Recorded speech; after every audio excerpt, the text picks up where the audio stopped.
Hello everyone, and welcome back to another Davigo tutorial. Now, this video will be going over rocket placement and rocket hotspots, as I like to call them, which is something I lightly covered in the previous video, but would like to go more into detail now because some people have been asking about it in the Davigo server, which if you aren't in, I will link below. So to jump right into it, as you can see here, we have the tutorial scene from last time. Now, there's just a couple of changes as you can see. I had to remake the map, so it's not identical, but we have this wall here, and then, everything else is pretty much the same. So to jump right in, what we're going to start with is talking about rocket hotspots, or hot zones, I guess, where basically if you have rockets, you know, closer to your giant, those are more of the high risk, high reward because you're close to the giant, you can shoot a rocket off and then grab another one and hopefully get away. But, the risk comes in that you could be grabbed, you could be, countered, anything like that. So, when it comes to the giant, you usually want to have rockets within a decent reach of the giant. Now, this varies from person to person and also varies depending on map size. But today we're going to be going over just small maps. I will cover how many rockets it should be in like each zone, quote unquote, for larger maps. But as you can see here, I have one, two, three rockets within the giant's reach, which I would say you want to have at like 4 to 6, or for a small map you want 3 to 5, medium map 4 to 6, and on a large map 5 to 7, depending on how many rockets you have total, closer to the giant than anything.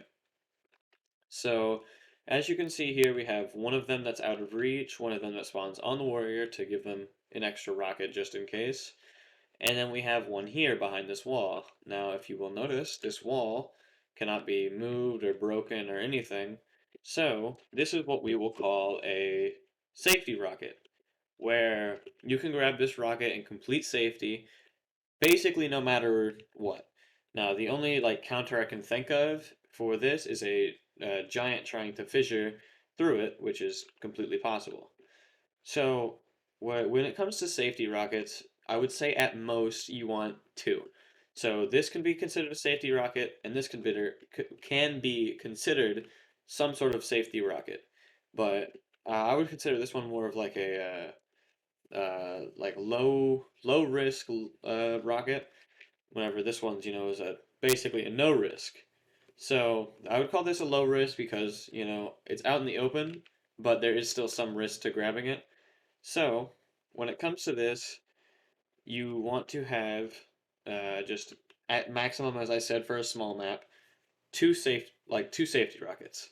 If you have more than that, it'll probably become a little bit more tedious for the giant, as they're just going to be constantly bombarded by rockets with very little to counter it.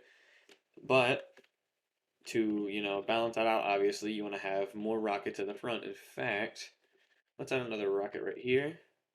And so now we have 4 rockets in the front, and then we have 2 safety rockets, and then well, I guess that could be considered a safety rocket too, because the warrior spawns on it. But this is a small 1v1-esque map. So I'm hoping that this tutorial, trying to keep it, short and sweet, just goes over, the basics of rocket placement on your maps, because recently people have been talking about maps that have a load of rockets that are just, plastered all over the place with not a lot of thought put into it. So I'm hoping this helps you a little bit more when it comes to balancing your rocket placement and creating just a better map overall and keeping it more balanced for the warrior and the giant. Now, to finally, go over everything one last time, when it comes to the rocket hotspots, you want to have more rockets close to the giant than you do farther away. At max, 2 safety rockets for a small map. And remember, safety rockets are rockets that are either low risk or no risk for the warrior. And in a little mid zone would be a medium risk where you're out in the open, but there's some cover around, and you can just grab that. Now I'm hoping this tutorial helped everyone, trying to keep it, short and sweet. The next tutorial series would probably be going over advanced techniques with ProBuilder to make your map. So you could probably say, goodbye to good old tutorial map that we've been using. But until next time, I hope you enjoyed this video, and I'll, see you later. Bye bye.